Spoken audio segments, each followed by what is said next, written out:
저는 공식적으로 선언했어요. 뭐요? 이번 국민의힘 대선 후보 경선에서 후보를 지지하기로. 그 이재명 대표가 장성철 소장님 엄청 최평론가인 건 아세요? 연락 한번 갈 수도 있습니다. 내가 얘기했잖아, 가짜 보수라고. 지금 윤석열 뭐 이거 찬탄 반탄 놓고 자기들끼리 싸우면은 결국은 뭐 이재명 도와주는 꼴이다. 지금 인사했죠. 그랬더니 이 새끼가 그 새끼구나 뭐 그런 생각을 한 것 같아요. 그러니까. 무슨 소리예요? 저는 공식적으로 선언했어요. 뭐요? 이번 국민의힘 대선 후보 경선에서 나경원 후보를 지지하기로. 드럼통 연대. 통했습니까? 네, 드럼통당. 나경원 의원은 굳이 얘기를 하자면 한 놈만 팬다고요. 안철수 의원은 다 팬다예요. 이걸 완전히 호구 잡히게 생겼습니다. 큰일 났어요 지금. 대선에 관리를 해야 될 사람이 대선을 출마하겠다 뭐 얘기가 나오고 지금 불출마 보도 나오니까 그거 아니라고 부인하고 막 이런 상황이잖아요. 네. 그거는 결국은 이거를 자기가 통상 전문가로서 이거를 성과로 내 가지고 지금 대선에 출마할 가능성이 상당히 높다라는 거예요. 근데 이게 굉장히 위험한 전략이라고. 한없이가 배운 정치 토크쇼 장르만 여의도 4월 16일 수요일 순서 시작하겠습니다. 반갑습니다. 정프로고요. 이제 대선 뭐 이른바 판이 본격적으로 열렸죠. 후보들 예비 후보들이 이제 결정이 됐고 경선을 각 당이 이제 시작을 하게 됐습니다. 과연 양당의 뭐 경선 상황이라든지 그리고 여러 변수들 이런 것도 한번 오늘 두 분과 함께 이야기 나누도록 하죠. 장성철 소장님 나오셨고요. 안녕하십니까. 네, 반갑습니다. 그리고 김준일 평론가님 반갑습니다. 예, 안녕하세요. 정영진 자리를 뺏기 위해 왔습니다. 김준일입니다. 선글라스 뭡니까 이거? 예, 선글라스 끼면은 그 자리에 앉을 수 있는 거 아닌가요? 이 선글라스로 온 게 아니에요. 예. 선글라스로 가렸어도 여기까지 온 건데. 일단 저기 시청자분들께 죄송하다는 말을 좀 드려야 되는데 제가 오늘 여기에 운동을 하려고 좀 자전거를 타고 왔거든요. 네. 근데 이제 날이 화창해서 선글라스를 꼈는데 안경을 안 가져왔어요. 근데 제가 시력이 마이너스라서 이걸 벗으면은 아무것도 안 보입니다. 그래서 부족불 방송을 위해서 그냥 선글라스를 끼고 하는 걸로 하겠습니다. 죄송합니다. 아무것도 안 보이면 더 괜찮은 거 아닌가요? 이거 뭐 그리고 깨알 상식이긴 한데 마이너스라는 게 꼭 눈이 나쁘다는 의미는 아니고 이게 원시의 경우에는 플러스 그 다음에 근시의 경우에는 마이너스로 이렇게 갑니다. 뒤부터 측정을 하면. 네. 그래서 우리가 뭐 0.5, 0.3, 0.2 하다가 마이너스 0.1 이렇게 가는 게 아니고 그건 그냥 시력 0부터 뭐 2.0까지 이렇게 쭉 재는 거고 그건 이제 체계 자체가 좀 다르고요. 예. 마이너스는 우리는 대부분 이제 마이너스죠. 나중에 이제 노인이 되면 플러스로 가기도 합니다. 그렇게 좀 다르다는 거. 알겠습니다. 마이너스라도 안 보인다 이런 얘기는 하지도 마시라는 거. 시력 전문가시네요. 예. 워낙 제가 눈이 안 좋아갖고. 쌍꺼풀설 나왔어요 지금. 자 그리고 최윤경 기자도 함께합니다. 네, 안녕하십니까. 네, 어서 오십시오. 네. 자, 그러면 이제 대선 경선 이야기 이제 본격적으로 하긴 해야 되는데 그 전에 몇 가지 좀 뉴스 중요한 것들 체크 좀 하고 넘어가겠습니다. 네, 네. 민간국가 지정됐어요. 미국 에너지부가 15일 0시부터 한국을 민간국가로 지정한 명단이 시행이 됐습니다. 이렇게 되면 한국 출신 연구자가 미국 에너지부 산하의 연구소를 방문할 때 최소 45일 전에 자료를 제출하고 승인을 받아야 한다. 상당히 번거로워져서 연구자 간 협력이 위축될 수밖에 없다는 우려가 나오고 있습니다. 워낙 이 민감 국가 지정 요게 이제 한 달 전쯤인가 그때 막 이슈가 좀 됐었다가 조금 조용해졌는데 결국은 민감 국가로 지정이 된 게 이제 발효가 됐다. 네, 이게 이제 바꾸기 매우 어려운 상황이 좀 된 것 같군요. 네. 그래서 요거 관련된 뉴스. 네, 이때 이제 하나 의심이 있었고요. 있었잖아요. 도대체 왜 지정한 거예요? 근데 아직도 아무도 이건 모르는 상황인 것 같습니다. 말이 돼요? 말이 되냐고요 그게? 그러니까요. 근데 최 기자님 말이 되냐고요 이게? 모른다는 그래서 게 각종 네. 그렇죠. 이거 이유를 아직도 모른다는 게 말이 되느냐? JTBC에서도 모르는 게 말이 됩니까? 취재를 하셔야죠. 항상 우리한테 부족합니다. 그래요. 미국에 특파원 있잖아요. 특파원. 네. 정부장 가 있잖아요. 맞습니다. 있죠. 좀 얘기 좀 하십시오. 네, 아주 그냥 닥달해 보겠습니다. 네. 근데 이제 여기서 그 원인 중에 하나로 추측 중에 하나 나왔던 게 이거 자체 핵무장론이 한국에서 굉장히 커지면서 미국에서 한 방 매긴 거 아니냐라는 이야기가 있었거든요. 우리가 핵무장 이야기를 상당히 많이 했었는데 그 심기를 건드린 거 아니야? 이런 추측도 있었어요. 근데 다만 이제 최상목 부총리가 이거 윤석열 정부의 핵무장론 때문은 아닌 걸로 안다. 그거는 뭐 사실 무근이다라고 얘기하긴 했습니다. 아니 그러니까 아니, 죄송합니다. 그러니까 심각한 거예요. 아니 그러니까 그러면 최상목이 뭔지를 밝히라고요. 본인이 지금 이거 본인도 모르는 거잖아요, 솔직히. 네. 그냥 아닌 것으로 알고 있다라고 하면은 본인이 확인을 해줘가지고 정부의 고위직의 공무원이면 본인이 확인할 의무가 있는 거예요. 외교부 아니면은 뭐 총리 아니면은 뭐 예. 이런 분들이 해야 되는 거 아닌가요? 아. 또 지금 미국까지 간다라고 하시는 분인데 이런 것도 지금 모르고서 지금 아닌 것으로 안다 이렇게 무책임하게 하면 안 되는 거죠.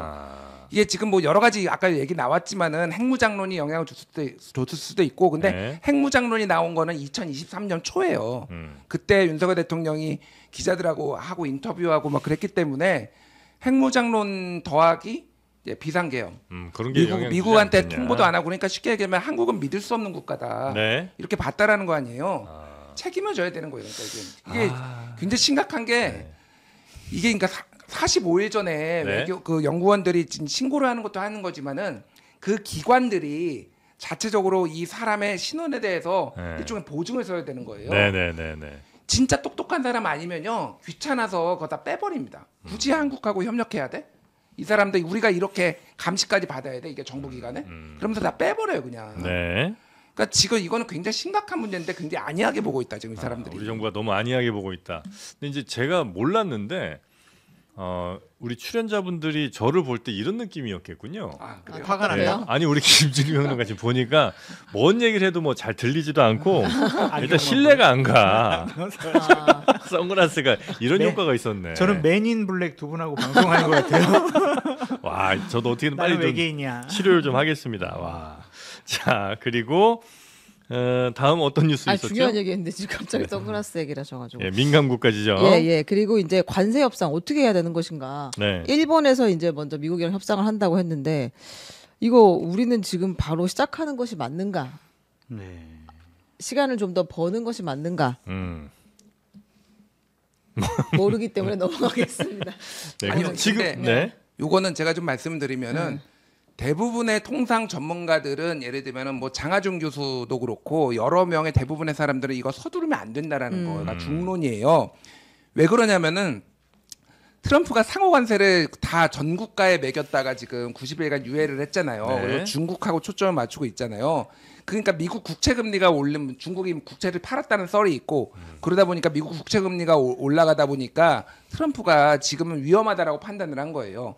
그럼 시간이 지나가면은 미국하고 중국과의 이게 통상 이 전쟁이 누가 유리할 것인가? 100명 중에 90명은 중국이 유리할 거라고 합니다. 그러니까 미국은 중간 선거가 있기 때문에 공화당이 상당히 압력을 받겠지만은 시진핑은 불만을 터뜨리는 사람을 감옥에 보낼 수 있다. 자기 국민을 뭐 이런 얘기를 할 정도로 네. 훨씬 더 유리하다라는 거예요. 그러면은 처음에 협상에 들어가 가지고 뭔가 결과물을 내려면 미국 입장에서는 이게 기준이 된단 말이에요. 그럴 거 아니에요. 이만큼은 해줘야지. 너무 처음에 별거 아닌 것처럼 협상을 해버리면은 뒤에 애들도 다 우리도 깎아줘, 우리도 한국만큼 해줘 이렇게 할 거 아닙니까? 그게 이제 하나의 기준점이 되는 거니까. 그러니까 지금 한국이 지금 네. 들어가서 협상을 하는 거는 호구예요, 호구. 그래서 그러니까- 일본도 뭐 천천히 한다는 얘기가 지금 있는 이시바 것 시게루 같고요. 총리가 오늘부터 시작했는데 이시바 시게루 총리 우리 서두를 생각 없다. 그리고 뭐 중요한 거는 우리가 패를 먼저 까면 안 돼요. 네. 우리가 패를 까는 게 아니라 저쪽이 얘기하는 거를 그 일본 총리도 그 얘기를 했어요. 우리가 먼저 우리 요구 뭐 이거를 보여줄 생각이 없다. 저쪽 얘기 미국이 하는 얘기 다 들어보겠다라고 했거든요. 근데 지금 너무 급하다. 지금 알래스카 LNG 지금 개발하는 것도 지금 협상한다라고 하고 지금 최상목 가고 뭐 지금 다 간다라는 거 아니에요. 네. 네. 이거 완전히 호구 잡히게 생겼습니다. 큰일 났어요, 제가. 이제. 저는 좀 생각이 달라요.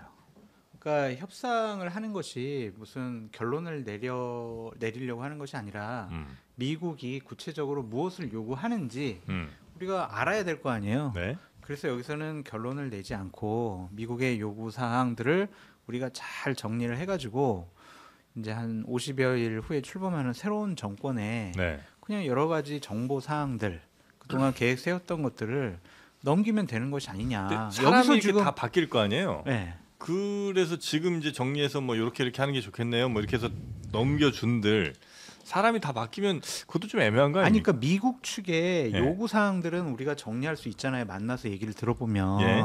그러니까 미리 이런 것들을 뭐 다음 주에 산업통상부 장관이나 최상목 부총리가 미국에 간다니까 그래서 여러 가지 요구 사항들을 잘 정리해 가지고 각 대선 후보 그리고 각 정당에 브리핑을 해주는 거예요.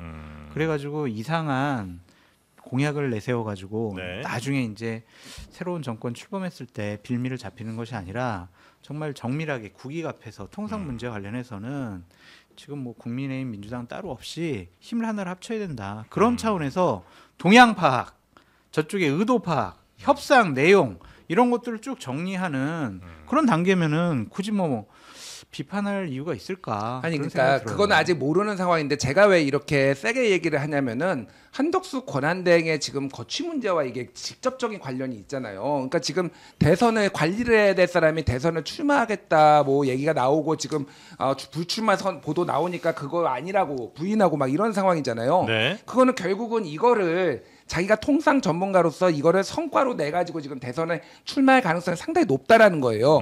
근데 이게 굉장히 위험한 전략이라고요. 그러니까 지금은 우리가 협상을 할 때가 아니라 네. 우리는 그냥 명분이 있어요.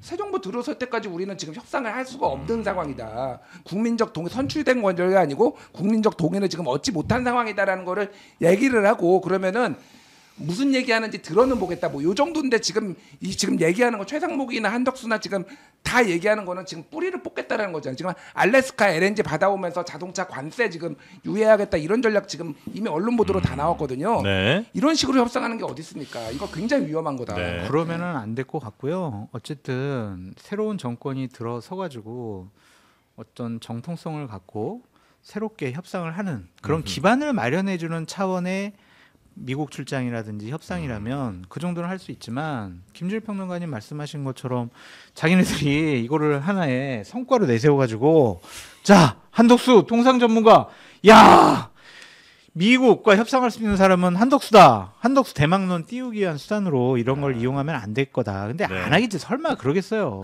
그동안 설마 하던 게 다 했습니다. 지금까지. 예. 헌법재판관도 임명했잖아요. 예, 미국은 지금 빨리 오면 네, 니네 좋을 잘해줄게. 거다, 잘해줄게 이러고 있는데 그 얘기는 거꾸로 생각하면 그죠? 예, 미국한테 제일 누구 눈탱이부터 칠까지 그쵸. 이런 생각인 거잖아요. 미국한테 득될 만한 상대를 지금 빨리 이제 찾아서 먼저 하나 뭘 엮으려고 하는 것 같아서. 아니 근데 협상을 해오더라도 네네. 예를 들면 저는 민주당이 정권 잡을 가능성이 많다고 보여지는데 민주당 가만히 있겠냐고요. 분명히 재협상을 하겠다. 그렇게 나올 거고 당신들 이건 책임 묻겠다라고 할 수밖에 없는 상황이라서 네. 최상목이나 한덕수나 다 알 거예요. 이런 상황들. 아니 지금 하나만 더 얘기할게요. 지금 한국화의 협상에 트럼프가 직접 들어온다라는 건 거예요. 지금 그럴 가능성이 높다라고 이미 외신에서 보도가 나왔어요. 트럼프가 왜 들어올까요? 너무 신이 나서 들어오고. 트럼프는 여기에서 최대한 뜯어내려고 할 거예요. 그리고 그때 한덕수랑 4월 8일이었나 그때 통화했잖아요. 그 밝혔잖아요. 그 대선 출마하냐고. 네네네. 한덕수 총리랑 통화한 다음에 트럼프가 뭐라고 했는지 아세요? 이거 언론 보도로 나온 건데. 세계 모든 나라들이 내 엉덩이에 키스하겠다며 전화를 하고 있다. 이렇게 글을 남겼어요. 엉덩이에 키스 맞아요? 내 엉덩이에 마이 S, 키스 내 마이 엉덩이에 S예요. 키스 마이 S예요. 이게 뭐냐면은 그게 한덕수랑 통화한 직후입니다. 아 그래요? 그러니까 이게 내용을 우리가 능히 짐작해 볼 수 있는 거야. 그리고 언론 플레이하면서 대선 출마냐 이거 가지고 저쪽에서 물어봐주고 지금 띄우겠다라는 거 아니에요. 한덕수랑 통화한 다음에 내 엉덩이에 키스하려는 사람이 그거 팩트죠, 이거? 네, 아이 그럼. 아 선글라스 끼니까 믿음이 안 가네. 제가 언제 뭐 없는 거 얘기한 사람이 아니잖아요. 그러니까 이거는 아 진짜 그렇게 얘기했어요? 예, 진짜 얘기했어요. 내 엉덩이에 키스하겠다는 사람이 줄을 섰다고. 한덕수가 1호예요 지금 이게. 그 그렇습니까? 엉덩이에 키스하는 사람이. 그러니까 한 번만 말해요. 지저분해. 그럼. 아 너무 상상되잖아. 네, 아, 이게 참. 거기에 미국식 은유 아, 표현이잖아요. 뭐, 물론 그 미드에 그렇습니다만. 많이 나오잖아요. 네. 아이, 자, 참, 네. 여튼 그 협상을 정말 이거는 국익을 아, 최우선으로 그럼요. 하는 뭐 그 얘기는 뭐 두 아이, 분 다 그럼요. 전혀 뭐 이견이 없으실 것 같고요. 네, 네. 자, 우리 정부가 어떻게 할지 좀 지켜보도록 하겠습니다. 자, 이제 대선 경선 이야기로 좀 가볼까요? 네. 국민의힘은 대선 그 후보를 5월 3일에 최종 확정하기로 했습니다. 네. 민주당은 4월 27일에 확정하게 될 것 같습니다. 21대 대선에서 국민의힘 후보는 최종 11명이 등록하고 마감이 아, 됐는데요. 등록 11명이에요. 네, 근데 이제 여러분들이 아는 분도 있고 정말 모르는 분들도 있긴 그래요? 있습니다. 네. 누구 있어요? 일단 그래픽을 한번 보여주시면 네, 11명이 이렇게 있다. 근데 정말 모르는 분들도 있을 것 같은데 여기서 국민의힘이 먼저 부적격자를 거르고 나서 두 개 조로 나눠서 경선 토론회를 한다. 그리고 나서 이제 국민 여론조사 100%로 2차 경선에 오를 4명을 정리하고 4명을 다시 경선을 붙여가지고 네. 최종 후보를 가리게 될 것이다. 과반이 있으면 한 번에, 없으면 또 한 번 더 결선 투표를 아니, 간다. 전 국회의원 후보자는 뭐예요? 그러니까 그냥 국회의원 후보에 한번 입후보를 그랬던 했다는 것 거예요? 같습니다. 네. 내세울 경력이 예. 저게 최고로. 근데 대선 경선 후보로 나왔어요? 네. 어쨌든 이름 말씀드릴게요. 나경원, 유정복, 한동훈, 김문수, 안철수, 이철호, 홍준표, 양향자 정도까지가 이제 정치권에서 언급됐던 인물들인 것 같습니다. 네. 아니 저는 이거 보면서 네. 네. 영화 타짜의 그 대사가 생각나더라고요. 타짜 대사 예, 뭐예요? 이게 지금 서류 심사에서 8명만 올리는 거잖아요. 네. 이게 서류 심사에 1억을 태워? 이게 아, 지금 이게- 1억짜리예요, 이게. 맞아요. 한 번에 1억입니다. 아, 요게 이제 이름 올리는 거예요. 1억, 아니, 1억이고 이게 그러니까 한 번 올라갈 때마다 1억씩 계속 내는 거. 올라간 사람만 내는 거예요. 총 그러니까 3번이 있다고 하면 결선까지 그럼 여기서 1억을 내고 심사를 받는 거고 그다음에 이제 4명 안에 들어가면 또 1억 거기서 내고. 1억 내고 결선에 가면 또 1억을 내고 이렇게 한다고. 그러니까 서류 심사 하루짜리 서류 심사에 1억을 태워? 야. 그게 아니에요. 돈 많은가 보다. 우리 JTBC에 네. 이렇게 나가잖아요. 이름이. 그러면은 내서. 그 1억 낼 수 있지. 1억 냈으니까 제가 이름 불러드립니다. 강성현 전 국회의원 후보자, 김민숙 전 서영대 초빙 교수, 정일권 전 민족통일촉진본부 홍보실장. 네, 한번 얘기해드립니다. 그러니까 우리가 흔히 좀 많이 들었던 분들이 한 8분 정도 있고 네. 조금 새로운 뉴페이스 3분이 계시다. 근데요, 이런 네. 분들 왜 출마하냐 어. 안 될 거 알면서 네. 돈 1억이나 태워 막 이러잖아요. 네. 자기 돈으로 안 해요. 다 후원금 받아가지고 내요. 조직 돈으로 하는 거예요? 아유, 저 이번에 국민의힘 대선 후보 경선에 나갑니다. 저 후원해 주십시오. 1억 아니, 금방 뭐야? 아니 그러니까 후원도 좀 될 사람한테 후원을 해주겠지 전혀 예를 들어서 우리 할 수 있구나. 그럼 뭐 제가 뭐 나간다고 저한테 누가 후원하겠어요? 많이 할 것 같아요. 저 할게요. 아니 그 여러분 한번 저 슈퍼챗으로 후원 한번 해보세요. 얼마나 들어온지 한번 보겠습니다. 아니, 기왕 나갈 것 같으면 옛날에 그 왜 불심으로 대동단결 그분 있잖아요. 그러니까 아. 좀 뭔가 확 꽂힐 만한 포스터와 아, 함께 그렇지. 대통령 선거를 그냥 나가는 게 더 그러니까. 나을 것 같은데 경선에 나가시는 게 좀 신기하긴 하네요. 아, 아니면은 돈이 네. 정말 많아요. 아, 많아도 뭐 1억 정도는 내가 뭐 장성철에게 한 1억은 나에게는 뭐 한 10,000원 정도. 아. 그럴 그런 수 건뭐 있죠. 나올 수 있죠. 10,000원 정도. 돈이 많거나 후원금을 네. 모금할 수 있거나. 그렇습니다. 이런 사람들이 이제 등록을 했고요. 네. 그 다음에 이제 일정이 어떻게 됩니까 그러면?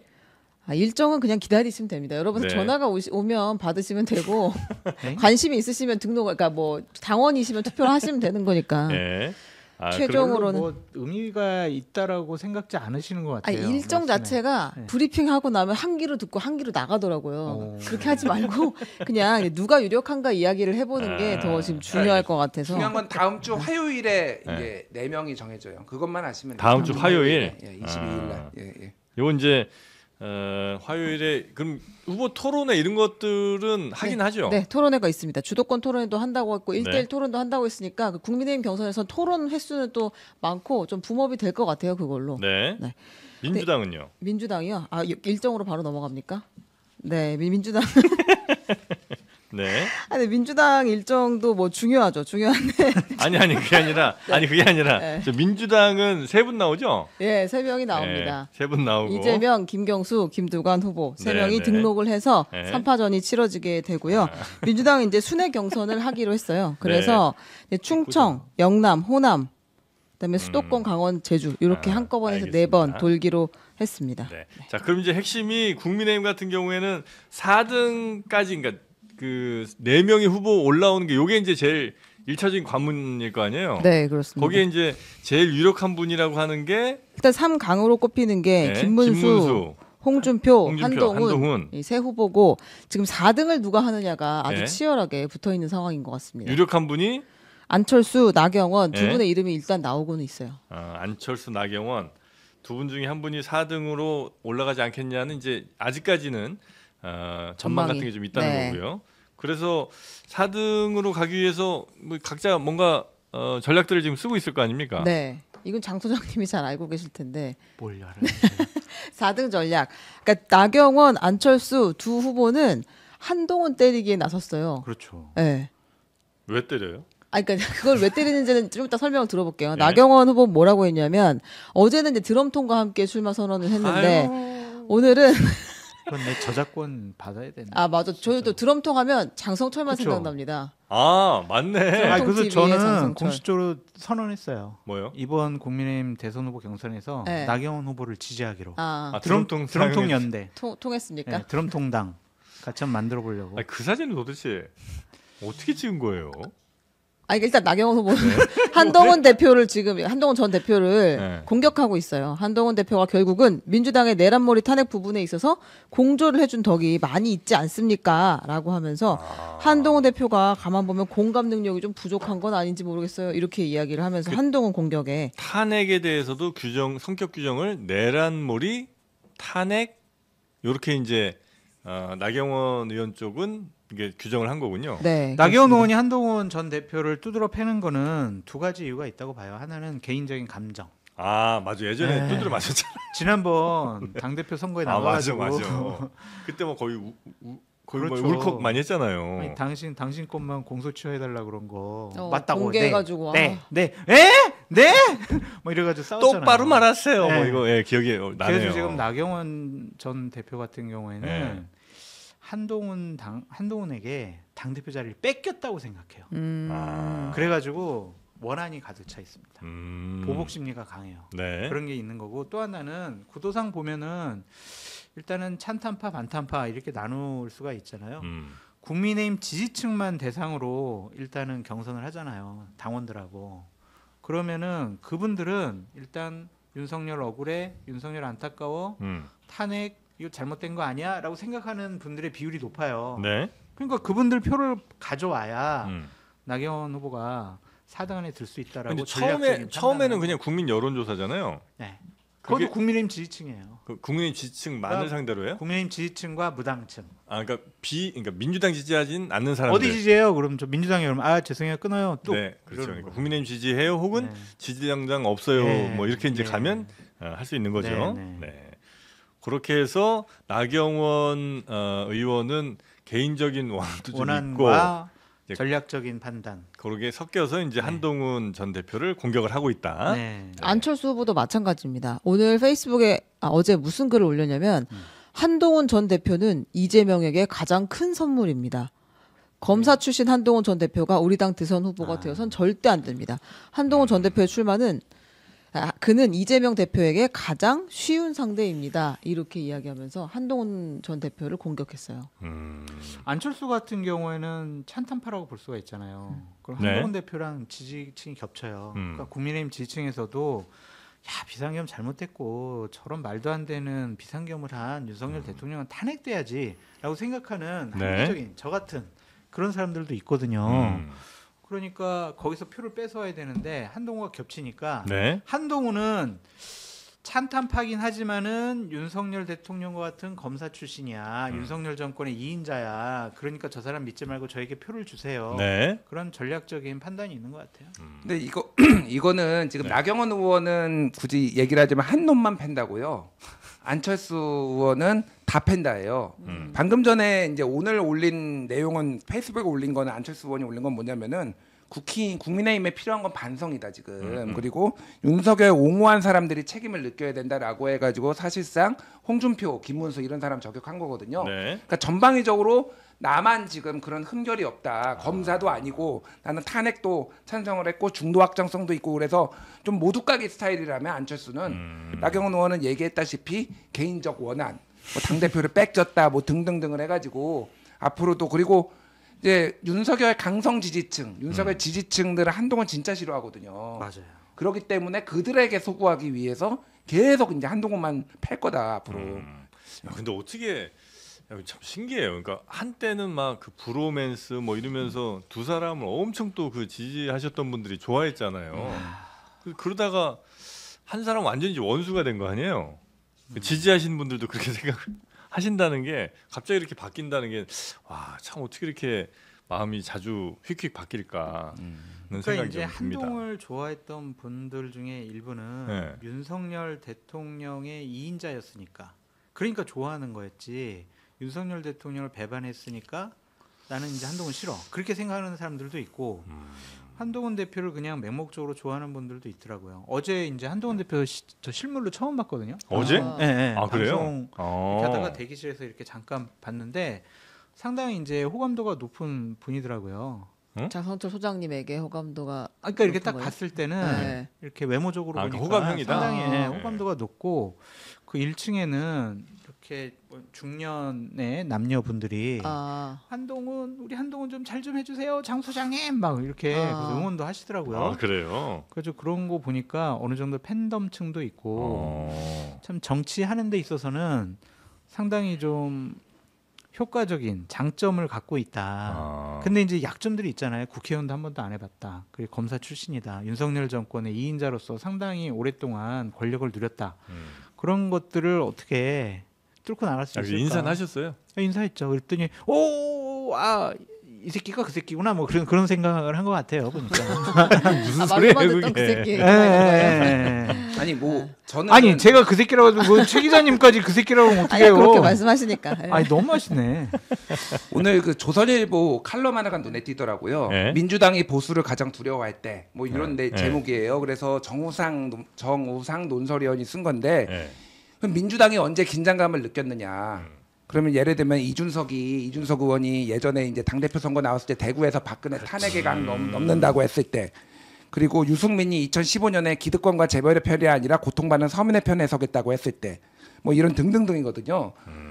그러니까 이게 그런데 그 보수가 망하는 것은 상황은 유승민을 배신자로 몰았을 때, 누구를 배신자로 몰았을 때, 이랬을 때 이제 민주당이 가장 좋아했다라는 거예요. 네. 그러니까 이거는 새겨들을 필요가 있어요. 그러니까 지금도 아직도 지금 윤석열 뭐 이거 찬탄 반탄 놓고 자기들끼리 싸우면은 결국은 뭐 이재명 도와주는 꼴이다. 지금 정우상 조선이 그 얘기하는 거거든요. 네. 그게 틀린 말 하나도 없습니다. 그러니까. 예. 아 근데 참 갑자기 생각났네. 그 이재명 대표가 장성철 소장님 엄청 그 최평론가인 건 아세요? 왜요? 아 모르셨구나. 그거 이재명 캠프 얘기할 때 하려고 했는데. 그때 내기 나옵니까? 네, 알겠습니다. 좀 네, 이따 다시 공개하겠습니다. 네. 근데 진짜 좋아하신대요. 아 그래요? 예. 그러면 왜 우리 여기 장르만 왜 안 나오시지?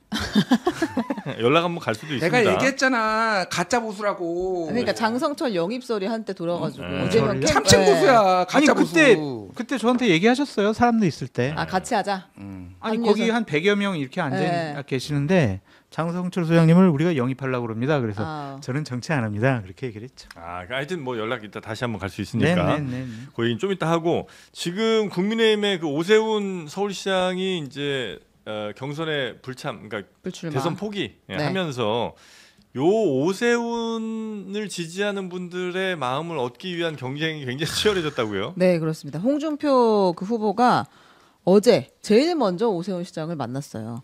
그래서 같이 저녁을 먹고 네.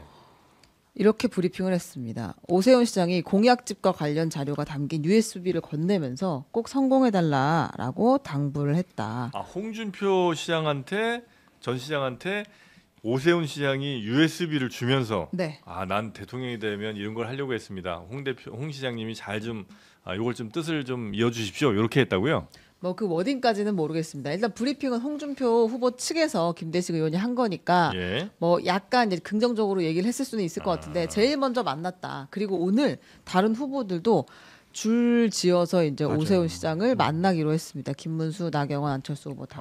몸값이 높아졌죠. 네. 어쨌든 중도층의 외연 확장에 네. 국민의 후보로서는 상당히 강점이 있다라고 예. 우리가 평가를 하고 알려져 있으니까 일단은 찬탄파 국민의힘 지지층 거기에 마음을 사고 또 후보가 돼서도 중도층 외연 확장을 하기 위해서는 오세훈 시장과 손잡는 모습을 보여주는 게 전략적으로 좋다라고 판단한 것 같습니다. 몸값이 높아지고 있죠. 지금 네. 약속 잡기가 얼마나 어렵냐면은요. 홍준표 시장이 전 시장이랑 저녁 먹었잖아요. 만찬했잖아요. 네. 오늘 김문수 조찬, 안철수 오찬, 그리고 나경원 티타임. 하루 연예인 종일 스케줄이야, 진짜. 빽빽해요 지금. 왜 나경원 전 대표는 티타임이에요? 모르지. 뭐 먼저 들어왔나 보지 이쪽이 먼저. 네, 그러니까 이 너무하네. 정도로 지금 오세훈을 만나기 위해 오세훈이 누구의 손을 들어주느냐. 근데 오세훈 시장은 지금 본인이 얘기하는 약자와의 동행 뭐 이런 것들을 좀 지켜달라, 뭐 그 공약에 넣어달라 이 정도 얘기를 하고 있고 누구 편에 들지는 않을 것 같아. 사실은 잠재적으로 그렇죠. 이분들이 다 경쟁자고 사실은 이분들이 대통령이 될 가능성도 낮지만은 될 경우에는 본인한테 기회가 없어요. 예. 근데 보니까 나경원 후보에 대해서는 약간 좀 감정이 안 좋다라고 볼 수밖에 없네. 아, 오세훈 시장이 예. 그냥 딴 분들하고는 식사를 하는데 네. 내가 지금 너랑 같이 얼굴 보면서 밥 먹을 지금 그런 사이야. 그냥 차나 한잔 하고 가. 거의 뭐 이 정도 아유 수준이 시간이 좀 아닐까. 안 맞았겠지. 시간이 안 맞으면 일부러 시간이라도 내죠. 아 그래요? 저녁을 할 수도 있고 내일 할 수도 있고 막 아. 그런데 밥은 안 먹겠다. 아 차랑 밥은 또 정치권에서는 그런 차이가 좀 있을 수 있군요. 어마어마 틀리죠. 아. 밥 먹을 때는요 우리가 거의 1시간 반, 2시간 정도 아, 그렇죠, 같이 그렇죠. 얘기 나누는데 차는 30분 만에 보낼 수 있잖아요. 아. 그러니까 오래 같이 있고 싶지 않다. 그거 자체가 하나 메시지 될 수 있겠군요. 정확한 지적이십니다. 아 그렇습니까? 네. 자 그래서 지금 오세훈 시장의 마음을 얻기 위해서 국민의힘 후보들이 열심히 지금 오세훈 시장을 만나고 뭐 메시지를 좀 낼 것 같은데 오세훈 시장은 근데 그냥 이게 피상적으로 생각할 땐 오세훈 시장 그래 뭐 나중에 이제 대선 나오면 뭐 찍을 수도 있지 이런 생각 하시는 분들도 근데 오세훈이 아니면 오세훈이 이야기한 그 사람에게 내가 마음을 그러니까 표를 줘야 되겠다라고 할 정도로 오세훈을 매우 사랑하는 분들 그러니까 지지가 아주 뜨거운 분들이 많나요? 적극적으로 오세훈 시장이 네. 예를 들면 나서 가지고 이번에는 홍준표를 제 지지하는 분들은 찍어주세요 이렇게 하지 않는 한 네. 그냥 투표 포기를 하거나 네. 그냥 자기가 그냥 오세훈 나오면 누가 좋을까 그럼 본인이 생각해서 그냥 그렇게 결정하시겠지. 하겠죠. 예. 크게 근데 오- 적극적으로 본인 의견을 표할지는 않을 것 그러니까 같아요. 그럴 거라면 오세훈 시장이랑 이렇게 열심히 뭘 만나거나 뭘 하려고 하는 게 아니 근데 생각해봐요. 한 네. 표라도. 밥을 다 먹고 다 만나는데 한 명만 안 만나. 그러면은 사람들이 오세훈 지지자가 생각해 쟤는 아니구나 이렇게 생각할 수도 있는 거 아니에요. 그러니까 일단 만나고 이게 뭐 엄청 돈 드는 것도 아니고 보험 들어놓는 거야 일단은. 밥은 먹었는데 고기 반찬 누구는 주고 누구는 그냥 채소 반찬만 주고 뭐 그럴 수 건강식만 있겠다. 주고. 네. 한 명만 안 만나면 뭔가 그건 또 메시지 될 수 있으니까. 메시지예요, 진짜. 네. 자 그리고요. 메시지 하시니까 이제 드럼통 이야기를 한 번 더 해보려고 하는데요. 이건 그- 돈 받아야 되는데. 어제 제가 이걸 정확하게 도대체 무슨 뜻인가 잘 설명을 못했어요. 그런 뜻인가 정도 얘기했는데 나경원 의원이 그 드럼통에 들어갈지언정 굴복하지 않는다 이 사진에 대해서 젊은 사람에게는 이재명 전 대표가 드럼통으로 불린다. 드럼통이 공포를 얘기하는 거고요. 이 전 대표와 관련된 사건에서 많은 분들이 극단적인 선택을 한 것을 보통 그렇게 비교한다라고 자신의 의견을 설명을 했어요. 이 드럼통 사진의 이제 반박성으로 민주당에서도 같이 챌린지를 했습니다. 모경종 의원이 영현백에 들어갈지언정 굴복하지 않는다 이렇게 사진을 올렸습니다. 요 이건 이제 계엄 당시에 군에서 대거 영현백을 이제 살려고 했었다. 사망자 발생할 당시에 이제 임시적으로 담아두는 그 백이 이제 네. 영양백인 거죠. 네. 네. 그거를 이제 비판하는. 근데 이제 우리가 네. 선거 전략상 이렇게 정무적인 판단을 통해 가지고 나경원 캠프 쪽에서 이런 판단을 한 거잖아요. 근데 그냥 우리 같은 사람은 비판을 하죠. 뭐 왜 저런 걸 했을까? 저게 뭐 도움이 될까? 그런데 철저하게 국민의힘 지지층을 대상으로 하는 선거 캠페인으로서는 나쁘지 않은 것 같아요. 아 그래요? 효과가 네. 있어요. 아, 그럼요. 국민의힘 지지층이나 당원들은 이재명 대표 나빠요. 이재명이 대통령 되면 나라 망해요. 국민의힘은 풍비박산 나요. 우리는 완전히 그냥 진문계져요. 이러한 공포감, 두려움 이런 것들이 있거든요. 그거를 더욱더 자극시킬 수가 있는 거죠. 그러니까 요- 이재명 네. 대표를 딱 공격을 해가지고 네. 그래 나경원이 이재명과 잘 싸우네. 야 그럼 나경원 한번 밀어줘 볼까? 이러한 전략적인 판단이 있다라고 보여져요. 그래서 저는 철저하게 국민의힘 경선만 보면 지지층만 네. 보면은 그렇게 썩 나쁜 선택은 아니다 그런 생각이 듭니다. 한심하게 지금 쳐다보는 건지 자는 용병도 건지 하지 지금 않아요, 알 수가 없어 지금 잘 듣고 있어. 어떻게 하는 거 어떻게 해야 돼요? 째려보는 건지 아 이게 약간 좀 답답하네 그죠? 항상 그랬어요. 그러니까 지금 저도 이제 많이 반성하고 있습니다. 벗으세요. 거울 지금- 치료 중이에요 지금. 눈 뜬 거죠 지금? 아 그럼요. 예. 안 자고 있습니다. 예. 이거 짤로 오늘 엄청 놀아야겠다. 자. 사실 진짜 윤심이 어디 있는가? 최근 지금 가장 부상하는 것은 바로 한덕수 네. 총리입니다. 아니 도대체 진짜 윤심이 중요한지도 잘 모르겠지만 모르겠으나 네. 어디에 있는지는 알 수는 있잖아요. 근데 최근 움직임은 하여튼 한덕수 권한대행인 것 같다가도 아니 나경원 의원인가 아니 각자 다 주장을 하고 있는데 예. 그리고 이제 친윤 의원들도 지금 막 분화가 되어 있잖아요. 맞습니다. 각 캠프에 막 들어가서 맞습니다. 정말 그 윤심이 어디 있는지는 모르겠어요. 맞습니다. 저는 모르겠는데 일단 지금 가장 주목받고 있는 건 한덕수 권한대행이다. 근데 한덕수 권한대행이 대정부 질문에는 안 나왔습니다. 네. 안 나오고 대신 광주 자동차 공장을 방문을 했어요. 그러니까 지방 일정을 가서 민심을 좀 가늠해 보려는 것이 아니냐라는 분석이 나오고 있는데 재밌는 포인트는 이거였습니다. 한 언론사에서 어제 한덕수 불출마 해갖고 단독을 달고 나왔는데 네. 또 동시에 다른 언론사에서는 한덕수 출마로 또 이제 기사를 냈어요. 완전 반대 기사가 나온 거예요? 네, 그렇습니다. 한덕수 권한대행의 뜻은 어디에 있는가? 아니 이게 그러니까 어제 아니, 이게. 언론 보도가 어떻게 아니, 나왔냐면은 근데, 네. 이데일리가 단독 해가지고 오후 4시쯤에 어제 대선 불출마 가닥 최종 단일화 없을 듯 이런 기사로 제목을 썼어요. 네. 이런 제목으로 기사를 썼어요. 네. 펜앤드마이크가 뭐라고 썼냐면은 단독 해가지고 한덕수의 1년 단기 집권 구상 이게 한 5시 40분에 나왔어요. 1년만 하고 간다라는 얘기를 했다라는 거예요. 대선에 나오고 대선 나오고 내가 노령이고 나는 이제 마중물이 되겠다 그래서 개헌하고 그래서 1년만 하겠다. 이게 말이 되나? 권력을 잡았는데 그 생각을 했는데 또 7시 17분에 MBN이 한덕수 이재명 대통령 막는 게 사명 불출마 보도에 사실 아니야. 이렇게 그러니까 출마하겠다. 출마할 수도 있다라는 것도 여지를 남겼는데 네. 또 이 기사와 관련해서 총리실에서 입장이 나왔는데 사실이 아님을 밝혀드립니다. 또 이게 또 나왔어요. 뭐가 그러니까. 사실이 아닌 거예요? 근데 정확하게. 그러니까 뭔지도 모르겠어요. 뭐가 사실이 아닌지조차 모르겠고 이거는 좀 제가 보기엔 심각한 게 뭐냐면은 다른 사람도 아니고 지금 대선의 관리에 대해서 대통령이 있었으면 몰라요. 네. 근데 본인이 심판이잖아요.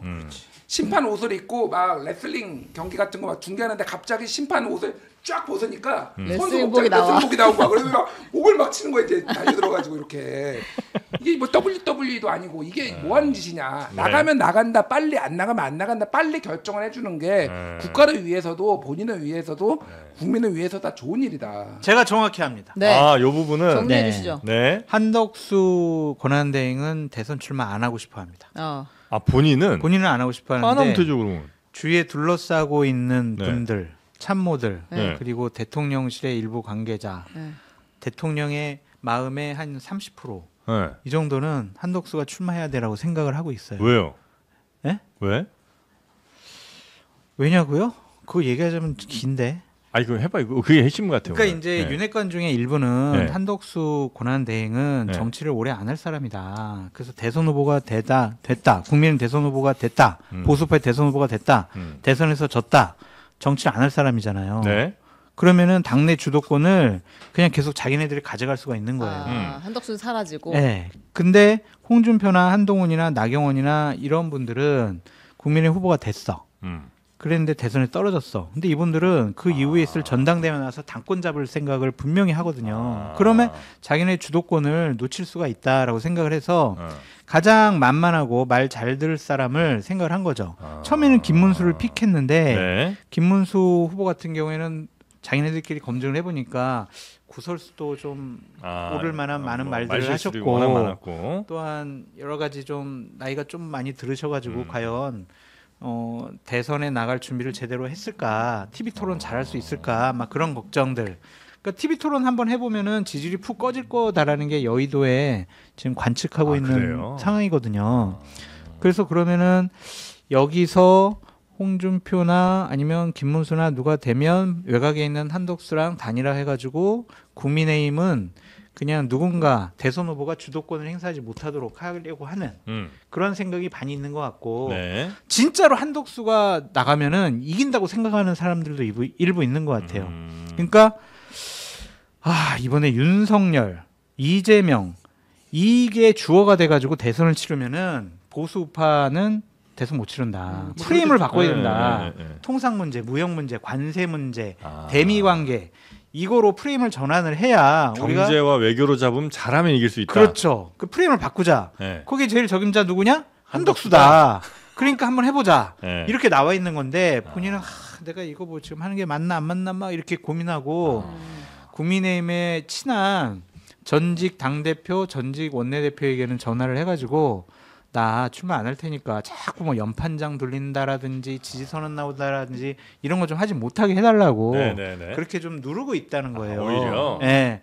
그러고 있기 때문에 본인의 생각과 네. 주변의 생각은 다르다. 왜냐하면은 지금 정치적으로 고도로 훈련된 사람들이 모여 있는 게 지금 대통령실이잖아요. 네. 할 일 없잖아요. 네. 그럼 뭐 생각하겠어요? 아. 내가 앞으로 국민의힘이라든지 보수파 진영에서 내가 재취업을 재취업을 하거나 하려면, 아니면 나의 정치적 영향력을 계속 유지하려면 어떻게 해야 될까? 배우가 필요하다. 네, 한덕수랑 우리는 그래도 좀 2년 6개월 동안 호흡을 맞춰왔지. 한덕수 밀어주자. 한덕수 좀 나가세요. 막 이렇게 되는 그러니까 거죠. 본인은 특별히 생각이 있거나 이러지가 않았는데 워낙 주변 사람들의 또 이해관계 걸린 사람들이 이제 한덕수 권한대행을 밀다 보니까 이게 어쩔 수 없이 해야 되나 지금 이런 정도의 고민을 하고 있다. 그래서 대정부 질문하는데 한덕수 권한대행을 못 나가게 한 거예요. 나가면은 뭐 민주당 의원들이 뭐 물어보겠어요? 대통령 나오냐는 출마합니까 안 합니까? 그러면은 계속 빠져나가려고 하지만 저는 지금 마지막 수명은 통상 문제라고 그러니까 출마하냐고요 안 하냐고요. 한 10시간 동안 그 얘기만 들어봐요. 그러면 안 합니다. 이제 그럴 거예요. 그러면은 여러 가지 구상이 흐트러지니까 일부 참모들과 국민의힘 쪽에서는 차라리 나오지 말아라. 그렇게 얘기한 것 같아요. 어쨌든 국민의힘 경선에 이제 못 들어간 거고. 그럼요. 이제 나중에 무소속으로 나오거나 아니면 뭐 신당을 하나 만들어서 나중에 단일화를 할 거 아니에요. 네. 그럼 그 신당을 만약에 만들게 되면 그건 고민의 힘이 될 거다. 네. 이런 얘기신 거죠? 막 근데 띄우기 시작을 하잖아요. 네. 어제 펜앤마이크라든지 오늘 공정에서 나온 여론조사들을 보면은 한덕수가 1등 나온단 말이에요. 이제 작업이 들어간 거예요. 자 이런 식으로 분위기 쫙 몰고 들어가가지고 한 총리 결심하세요. 여론조사에서도 이렇게 많이 나오고 그리고 우리 의원들 60명이 뒷받침해 줄게요. 그냥 나오기만 하십시오. 이렇게 꼬실 수도 있다. 이게 그러니까 이게 나다. 이게 죄송합니다. 이 버릇이네요. 이게 죄송합니다. 네. 그래서 목이 좀 안 좋아가지고 좀 그러니까 죄송하다 말씀드리고 자전거 타고 오시다가 찬바람을 좀 맞으셨나 봐. 아니 그건 아니고 이미 지금 주말 사이에 제가 조금 목감기가 걸렸는데 그래요? 아니 코세척을 하시라고요. 내가 몇 번 알겠습니다. 얘기했잖아요. 코세척 하시라고. 하겠습니다. 오늘 그 조원 CNI 스트레이트 뉴스 의뢰로 조원 CNI 여론조사가 나왔는데 여기에서 한덕수가 1등했고요. 3자 구도에서도 저기랑 이재명이랑 격차가 제일 적어요 지금. 예. 그러니까 이게 ARS 조사거든요. 네. 그러니까 ARS 조사 같은 경우에는 상대적으로 이런 식으로 금방 띄우는 게 편해요. 왜냐하면은 이번 주에 리얼미터에서도 한덕수가 범보수에서 2등했고요. 그러니까 뭐 한덕수를 보수로 치면은 근데 갤럽에서는 지난주에 나왔던 건 2% 나왔거든요. 그러니까 이게 누구를 떠올리게 하는 거냐 아니면 아예 그 이름을 적어놓고 거기에서 고르게 하는 거냐에 따라서 굉장히 달라지는데 지금 상당수의 ARS 여론조사가 한덕수를 넣어가지고 돌리면서 지금 보수에서 뻔뻔지를 열심히 하고 있다. 이게 조금 그렇게 보면 될 것 같고 비판 하나만 안 하면은 보수 정당은 그냥 이익 집단이에요. 제가 보기에는 신념도 없고 아무것도 없습니다. 그러니까 지금 용병 영입사가 지금 몇 번째입니까 이게? 그러니까 이거는 때만 되면은요 자기들이 뭔가를 만들어내지 못하고 새로운 용병을 막 찾아 나서요. 그러니까 이게 역사가 유구해요. 그러니까 YS 때 이회창 처음에 이제 발탁해가지고 뭐 본인의 또 능력도 있으니까 당 대표도 하고 했겠지만 이게 총리 이회창 이제 발탁했죠. 그리고 저기 MB 때는요 박근혜를 견제하겠다고 정운찬 띄워보고 김황식 띄워보고 총리도 막 띄웠어요. 그리고 박근혜 때는 또 반기문 영입하겠다고 또 그때 관료들 또 한번 입질해보고 또 이제 문재인 정부 때 이제 미래통합당이나 그때는 황교안 또 총리 데려와다가 쓰고 윤석열 데려와다 쓰고 한동훈 데려와다 쓰고 그러니까 그 홍준표가 얘기한 참 배알도 없다 이게 저는 정확하다고 봅니다. 그러니까 이게 아무나 데려와 가지고 그냥 우리는 선거만 이기면 되는데 이 사람이 무슨 생각을 하든 어떤 정치 철학을 가지고 있든 하나도 안 중요한 거야. 자기들 기득권만 지키겠다라고 하는 건데 그렇죠. 국민이 한두 번도 아니고 이게 또 속습니까? 이거를? 네. 대선용이 아니라 어쨌든 대선 이후에 전당대회용, 당권용 그러한 밑자락 깔기가 아니냐. 그런 아니 근데 생각이 그 한덕수 권한대행을 이렇게 지금 끌어올리고 있는 게 김건희 씨 픽이라는 이런 얘기가 시중에서 좀 돌던데 근거 좀 있어요? 근거는 없어요. 네. 근거는 없고 그냥 한덕수 권한대행의 부인과 김건희 씨가 상당히 좀 친하다. 예전부터. 한덕수 권한대행의 네. 아내 되는 사람과 네. 김건희 씨가 친하다고요? 네, 친하다. 예전부터 많이 친했다. 그리고 두 분이 무속에 관심이 많은 공통점이 있다. 그래서 일부 언론에서는 네. 지난주에 한덕수 부인과 김건희 씨가 만났다. 그런 얘기까지만 있는 거예요. 그러니까 그냥 이거 김건희 씨가 움직이는 거 아니야? 이렇게 그냥 추측이지. 뭐 팩트는 확인이 안 아니고. 됩니다. 근데 그 한덕수 권한대행의 그 부인도 굉장히 그 전통신앙 쪽에 관심이 많은 모양이죠. 그렇게 그런 소문이 얘기가 많이 나. 그런 얘기가 참 많이 들리더라고요. 박지원 의원도 예. 언론 인터뷰 나와가지고 그 얘기를 여러 번 했거든요. 예. 거의 뭐 김건희의 어머니뻘이다, 무속에 무속의 관한 어머니다, 뭐 이런 얘기까지 할 정도로 어디까지 사실인지 저도 모르겠는데 사실 이 얘기는 근데 요즘 처음 나온 건 아니에요. 신엄마 같은 거. 예, 그러니까 신엄마 좀 넘어갔다. 꽤 오래전에 급을 말한 건 신엄마 아닐까요? 신딸 모르겠어요. 나 그거는 모르겠고 하여간 한덕수 총리의 배우자분이 네. 굉장히 영향력이 한덕수 총리에 대한 영향력이 세다라고 그리고 입김이 세다. 입김이 세다라는 네. 거하고 무속에 관심 있다는 얘기는 꽤 오래 전부터 있었어요. 근데 김건희하고 친했다라는 거는 좀 최근에 나오는 것 같고 그거는 잘 모르겠습니다. 저는 그 김준일 평론가님께서 한덕수 권한대행이 자꾸 미국과 통상 문제에 관심을 끊어라. 그거 통상 문제를 해결해 가지고 대선 출마의 명분으로 삼으려 한다. 그 의견에는 제가 동의를 못 하겠는 게 이분의 관심은 로펌이에요.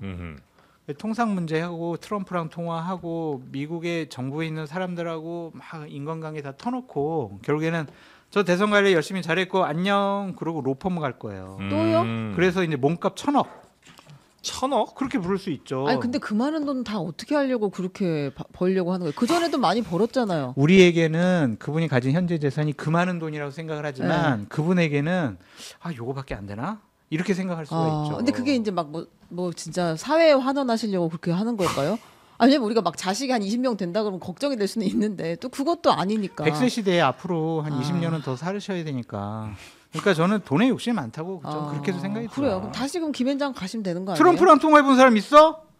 그리고 미국 뭐 재무장관들 뭐 다 통화해본 사람 있어? 뭐 딱 이렇게 얘기를 하겠죠. 아니, 나 근데- 인맥 많아. 이거 공직이란 자리가 이게 자신이 어떤 사회에서 어떤 일을 하다가 이제 국가에 좀 봉사하고 이런 자리가 아니라 국가에서 부여했던 그 임무들을 자신의 사적 이익을 취할 그 준비 운동 정도로 사용한다는 거예요? 그 모범 사례가 있잖아요. 이거 너무 실망인데. 그분이 지금 그랬으니까 그 밑에 있는 관료들은 괜찮겠네라고 생각하는 거 아니에요? 최성모 권한대행 뭐 했어요? 그 2억 그 채권에 투자하잖아요. 그 돈 얼마나 번다고 그런 일을 해요. 그러니까 그러한 네. 비도덕적인 일, 염치가 없는 행위들이 이 정권 하에서는 벌어지고 있기 때문에 네. 정말 과연 그럴까? 에이 설마 이게 이렇게 안 생각하는 통한다? 것은 좀 무리가 있어 보입니다. 확실히 이재명 대표가 좋아할 이유가 있어. 그래요? 네, 좋아하실 것 같아. 네. 자, 그리고요. 요 박지원 네, 그거 의원의 넘어가- 얘기까지는 이제 들어봤고 했고. 어떻게 민주당 한번 가볼까요 이제? 네네. 그리고 참 한덕수 네. 그 권한대행이 헌법재판관 2명 지명했잖아요. 네. 그거에 대한 그 권한쟁이 가처분 심리가 어제 오늘 계속 있었거든요. 평의가 있었는데 네. 이번 주 안에 결론이 날 가능성도 있다. 18일이 되면 두 두 명의 분이 재판관이 이제 퇴임을 하니까. 퇴임하게 되니까 네, 이번 주에 그게 좋긴 하겠네 이번 주 안에. 네, 저는 가능성. 내일 날 거라고 봅니다. 그래요? 진짜요? 왜냐하면 내일 모레 퇴임하잖아요. 그럼 퇴임하는 날 할 수는 없잖아요. 그럼 내일밖에 없어요 시간이. 네. 이거는 그리고 이제 이거는 기준이 달라. 5명이 이제 가처분을 과반만 하면 되기 때문에 네. 허들도 좀 더 낮고 이게 그러니까 헌재에서 이거를 바라보는 게 지금까지의 관례대로 봤을 때 예. 가처분하고 본안 소송이 있잖아요. 네. 그러면 두 가지를 비교를 한대요. 가처분에서 인용을 했는데 본안 소송에서 기각될 경우, 가처분에서 기각을 했는데 본안 소송에서 인용될 경우. 그래서 이게 혼란이 벌어질 거 아니에요. 그러면은 그 두 가지 혼란 중에 어느 게 더 혼란이 크냐. 그래서 그 혼란이 적은 쪽으로 간다라는 거예요. 근데 지금 많은 법조인들이 이게 가처분 신청에 받아들여질 가능성이 높다라고 하는 이유가 네. 이걸 가처분 신청을 받아들이지 않으면은 2명 임명될 거 아니에요. 그러면은 그 다음에 본안 소송에서 뒤집어졌을 경우에 그동안 헌재가 내려왔던 아. 결정들이 다 하자가 생기는 이런 문제가 발생할 수 있다라는 거예요. 그렇기 때문에 일단 가처분 신청을 인용을 하고 본안 소송에서 다투게 할 가능성이 훨씬 높다. 그렇지. 그러니까 네. 두 명 임명이 돼서 이제 구인 체제로 막 가다가 갑자기 본안 소송에서 두 명에 대해 무효가 나와.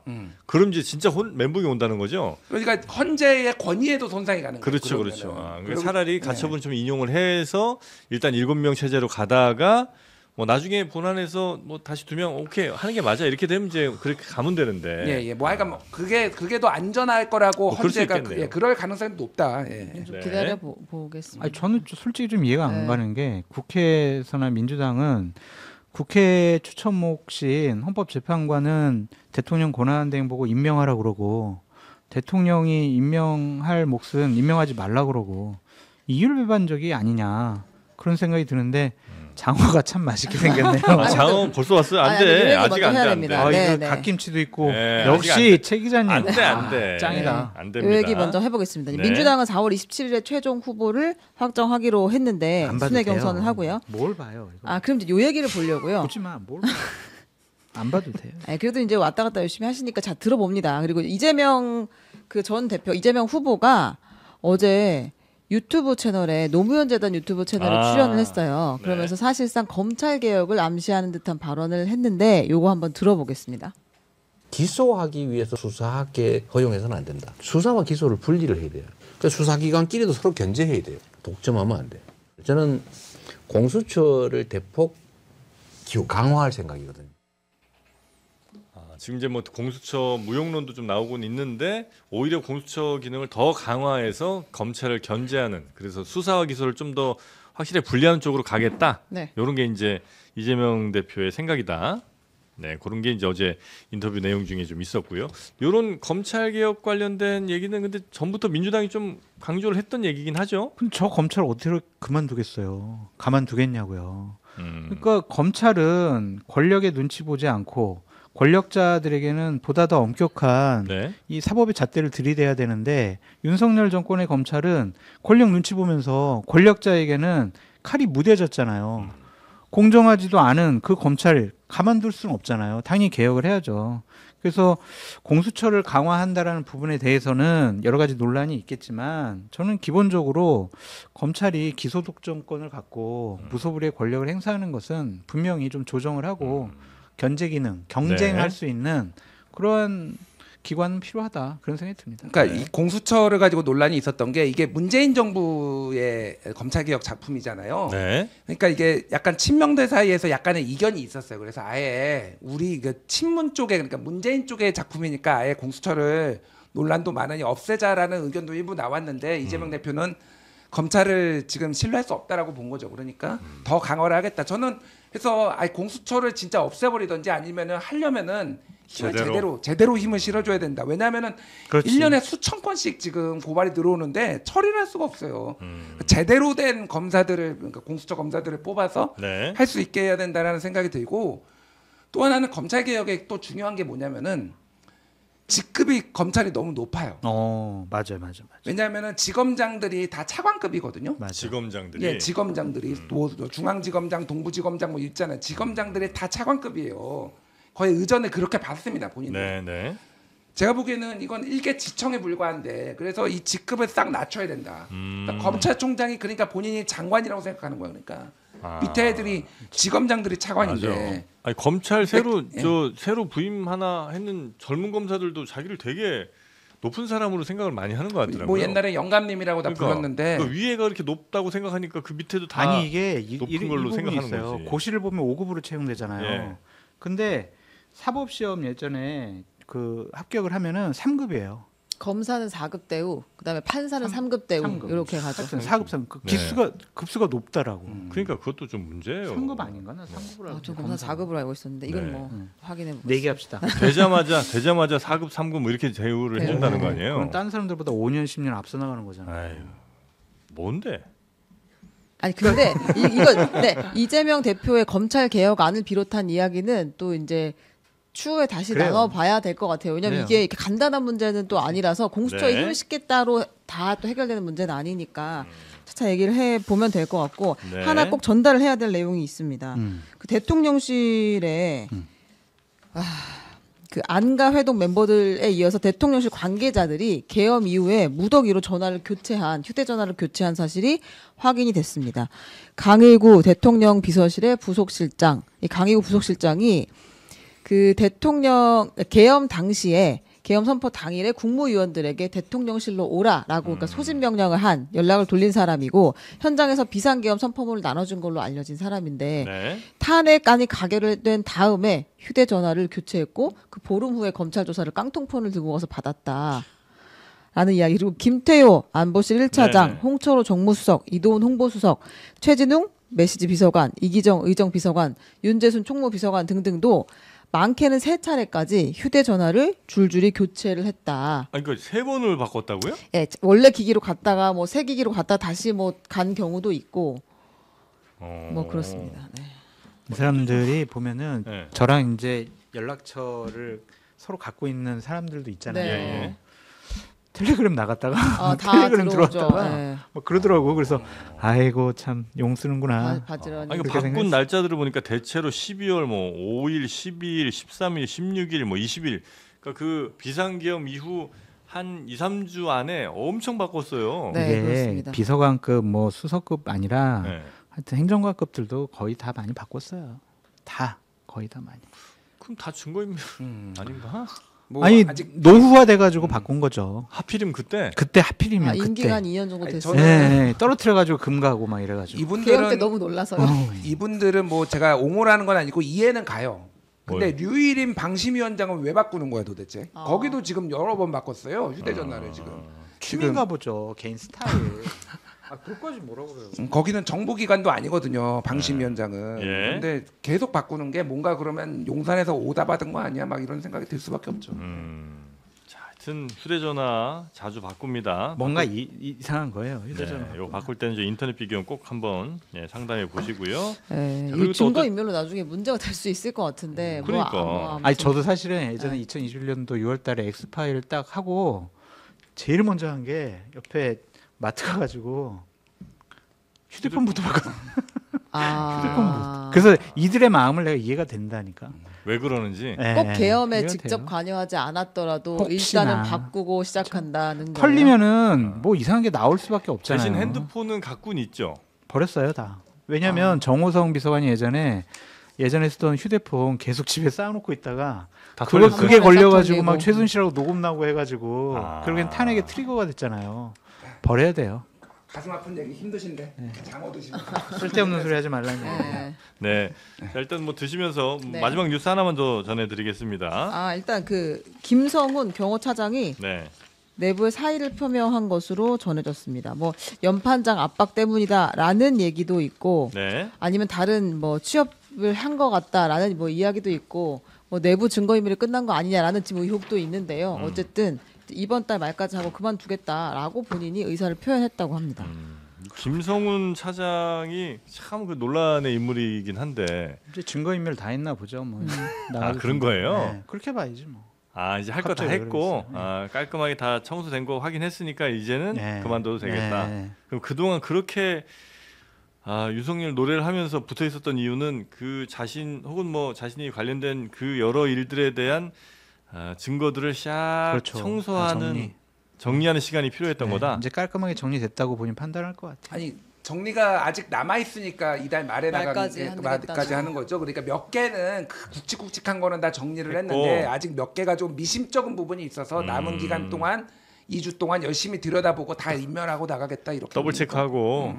이거 CCTV도 뭐 그 중요 날짜들은 다 지워졌다 이런 얘기들도 있던데. 그때 고장 나가지고 하필이면 지워지고 아. 그것도 교체하고 서버도 그때 고장이 나가지고 참 서버도 교체하고.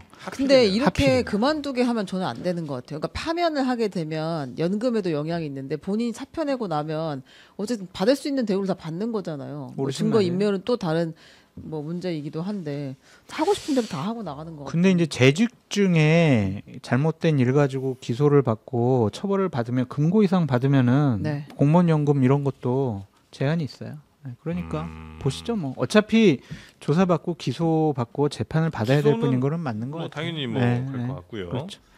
그래서 만약 거기에 대해서 그러니까 본인의 직무와 관련된 어떤 문제에 대해 이제 유죄를 받는 경우에 그렇죠, 그렇죠. 그런 경우에는 공무원 재직 시 예, 예, 재직 시 저지른 잘못을 행했던 예. 잘못에 대해서. 그러니까 그럼- 경찰에서 오늘 막 압수수색하고 막 이러는 거 보니까 네. 뭔가 좀 경찰도 빨리 움직이고 싶어하는 것 같아요. 압수수색하러 갔는데 정말 깔끔하게 딱 정리돼 있고 좀 잘했네. 이제 힘은 좀 많이 빠지겠네요. 그러겠네요. 예, 이 경찰 가져가실 것, 뭐 검찰용 뭐 이렇게 딱 정리까지 다 해놔서 그렇지, 파일로 그렇지, 막. 그렇지. 예. 와, 그럼 진짜 힘 빠지겠다. 열어봤더니 아무것도 없어. 아유, 수고 많으셨어요. 뭐 이런 거 써 있고. 예. 아유, 이렇게 힘 빠질 때는 뭘 먹어야 될까요? 장어. 장어, 장어. 여러분, 장어 한번 맛들 보시기 바랍니다. 시간이 네, 왔어요. 이게 바로 우리카세 장어. 여러분이 3주, 4주 전에도 드셨던 바로 그 장어 되겠습니다. 힘찬 바다 장어의 맛. 오, 맛있다. 지금은 갓김치랑 함께 드시는군요. 그렇죠. 네, 갓김치와 신이 내린 김치잖아요. 지금 갓김치. 김준일 평론가는 양념장어를 또 집중해서 드시고 계시고요. 소금장어, 요거는 장성철 소장님이 더욱 소금장어는 조금 더 아무래도 담백한 맛, 그럼요. 고소한 맛, 요게 좀 더 강조가 되는 거죠. 그렇죠. 네, 그 양념장어 같은 경우에는 네. 진짜 술안주 정말 딱이에요. 술안주로 딱이고. 땡겨요 진짜. 네, 밥 반찬으로는 뭐가 더 좋을까요, 우리 김준일 평론가님? 밥 반찬으로는 저는 이 소금구이가 난 것 같아요. 소금구이가 네. 낫고 술안주로는 양념. 양념이 난 것 네, 같아요. 그렇게 가겠습니다. 달달하니 맛있어요. 네. 고소하고 달달하고 감칠맛도 나고. 이게 포장부터 일단 깔끔하게 닥터 있습니다. 그래서 딱 뜯자마자 바로 그냥 에어프라이어에 6분 돌려버리면 근데 지금 물량이 없다면서요. 이거 하도 잘 팔려가지고. 지난주에 잡았어요? 긴급 공수 또 해왔죠. 또 해왔어요? 바닷가 가셔서 어. 장어 얘네들 다 잡아온 거예요. 지금 씨가 말라서 장어가 하여튼 굉장히 고소하고 또 우리 여름이 다가올수록 약간 좀 허해진다, 기운 빠진다 이럴 때 있지 않습니까? 네, 맛있는 것 같아요. 그렇습니다. 요거를 이제 프라이팬에 달달하게 구워 드셔도 되고 에어프라이어에 돌리셔도 됩니다. 한 마리에 9,800원. 네, 10,000원도 안 하는 거. 요즘 뭐 점심 어디 밖에 나가서 먹으면 그냥 10,000원 넘어가잖아요. 장어인데 한 마리 10,000원이 안 됩니다. 감기가 낫는 것 같아. 감이 다 났어요. 다 났어요. 낫는 것 같은 게 아니고 다 나셨다고 이미. 네. 코 세척하라고. 코 세척. 장어로 세척하시면 되고요. 자, 그리고 주문 요청 사항에 장르만 여유도 이렇게 적어주시면 조금 더 사장님이 보고 조금 더 큰 장어로 이렇게 드린답니다. 예. 이렇게 봐서 그러니까 맛있어 진짜. 가능하면 적어주시면 더 좋겠고요. 오후 2시 이전 주문하시면 오늘 바로 배송을 해드리니까 바로 지금 전 주문을 하시면 어떨까 싶네요. 저희 영상 아래 링크가 있으니까 거길 따라오시면 되겠습니다. 와, 근데 진짜 뭐 형제 같아요. 저 그러니까 이렇게 투샷으로 보니까 아니 근데 두 어떻게 분 다 원칠하네. 니들은 나한테 먹어보란 소리 한 번 안 하고 다 먹냐? 빨리 드세요. 너무 한 점 하신다, 남았네. 진짜. 한 점 남았네. 섭섭합니다, 여러분. 너무 맛있어서 줄 생각을 못했다. 미안하다. 참 오랜만이네요. 하여튼 고생들 많으셨고요. 힘내시고 다음 주 수요일도 잘 좀 부탁드리겠습니다. 고맙습니다. 감사합니다. 감사합니다. 네, 고맙습니다.